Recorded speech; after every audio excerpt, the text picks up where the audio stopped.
അദ്ദേഹത്തെ വിശുദ്ധനായി കരുതാൻ നമ്മളെല്ലാവരെയും പ്രേരിപ്പിക്കുകയാണ്.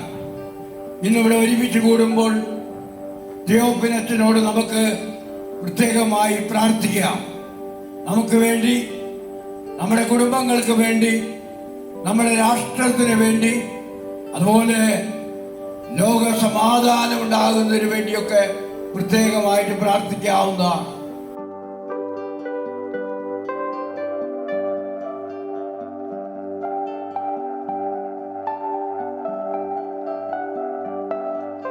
Decretum super virtutibus.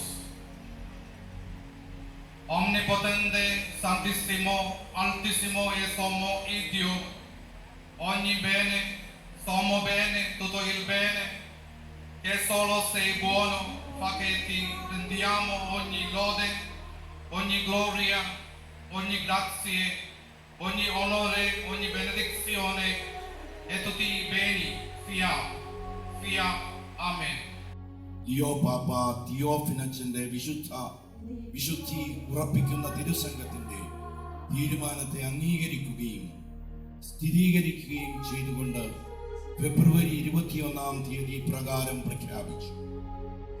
ദൈവിക പുണ്യങ്ങളായ വിശ്വാസം, പ്രത്യാശ, ദൈവത്തോടും മറ്റുള്ളവരോടുമുള്ള ഉപവി, അതുപോലെ വിവേകം, നീതി, ആത്മധൈര്യം, മിതത്വം എന്നീ അടിസ്ഥാന പുണ്യങ്ങളും ബന്ധപ്പെട്ട പുണ്യങ്ങളും വീരോചിതമായ വിധം ഫ്രാൻസിസ്കൻ കപ്പൂച്ചിൻ സന്യാസ സഭയുടെ അംഗമായ ദൈവദാസൻ തിയോഫിലച്ചന്റെ ജീവിതത്തിൽ സാക്ഷ്യം ആയിരിക്കുന്നു.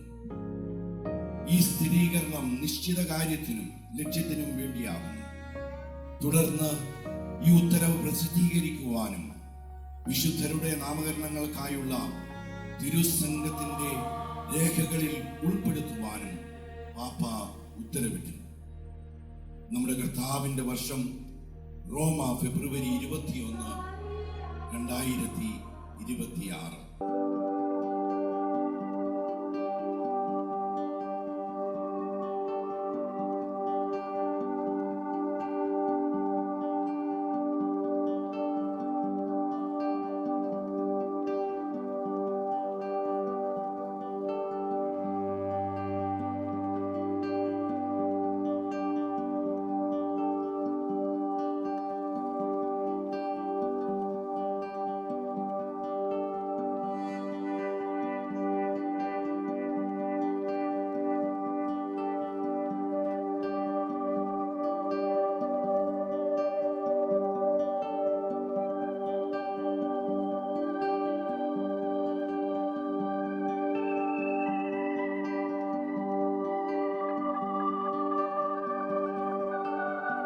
സ്നേഹസ്വരൂപനായ ദൈവമേ,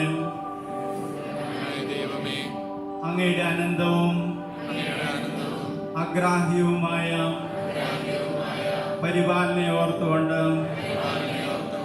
അങ്ങയെ ആരാധിക്കുകയും സ്തുതിക്കുകയും ചെയ്യുന്നു.